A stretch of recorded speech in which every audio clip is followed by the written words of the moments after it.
y'abamuhu. Imitima y'abenshi irahuze ntabwo icyumva Umuremyi.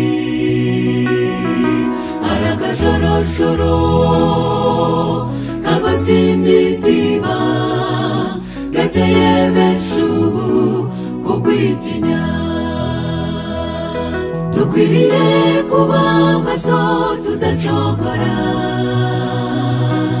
amatabaza yahore yaka, tudacogozwa n'umwijima ubuditse.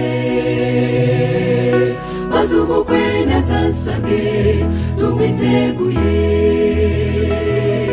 ubwo amarembo y'ijuru azugururwa.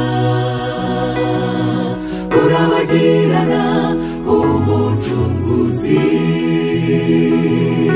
niko kuzaba kugasa abakiranutsi.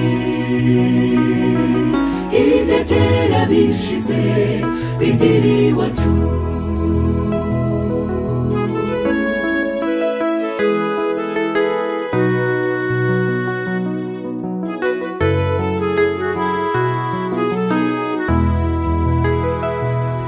Mwese abatagoheka aho ku mavi yanyu, mumenye ko ubu hari ijoro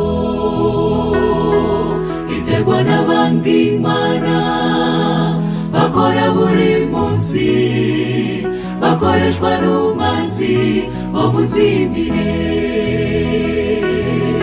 Barara ijoro ryose ngo bayambye imitima nizere.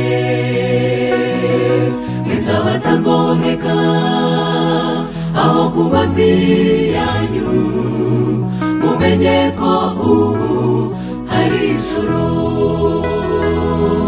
Dukwiriye kuba maso tudacogora,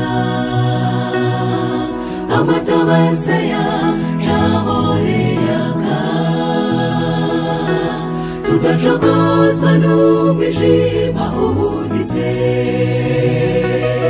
Maze umukwe nazasange tumwiteguye, ubwo amarembo y'ijuru azugururwa. Kurabagirana k'Umucunguzi niko kuzaba kugasa abakiranutsi. Ibya kera bishize kw'idini iwacu.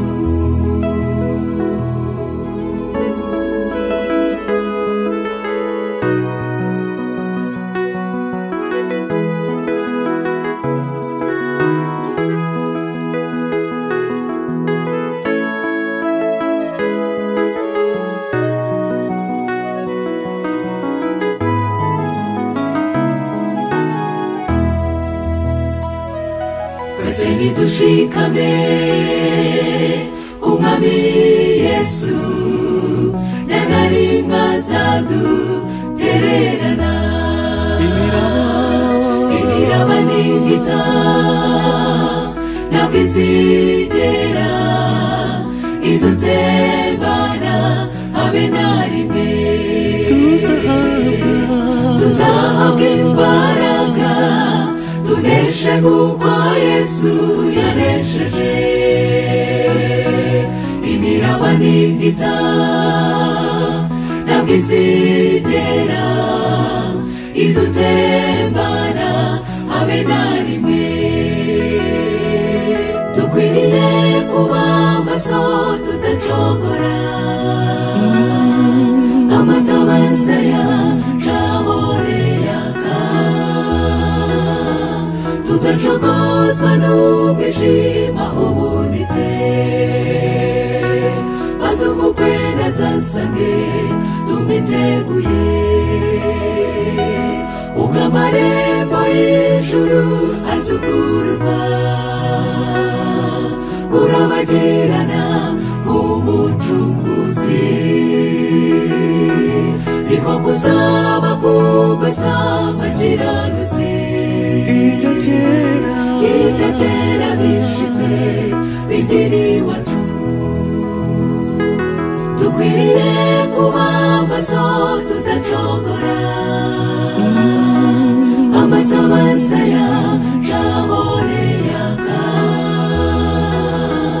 tudacogozwa n'umwijima ubuditse maze umukwe nazasage tumwiteguye ubwo amarembo y'ijuru azugururwa kurabagirana k'umucunguzi niko kuzaba kugeza abakiranutsi ibyo kera bishize kw'idini iwacu ibyo kera bishize kw'idini iwacu ibyo kera bishize kw'idini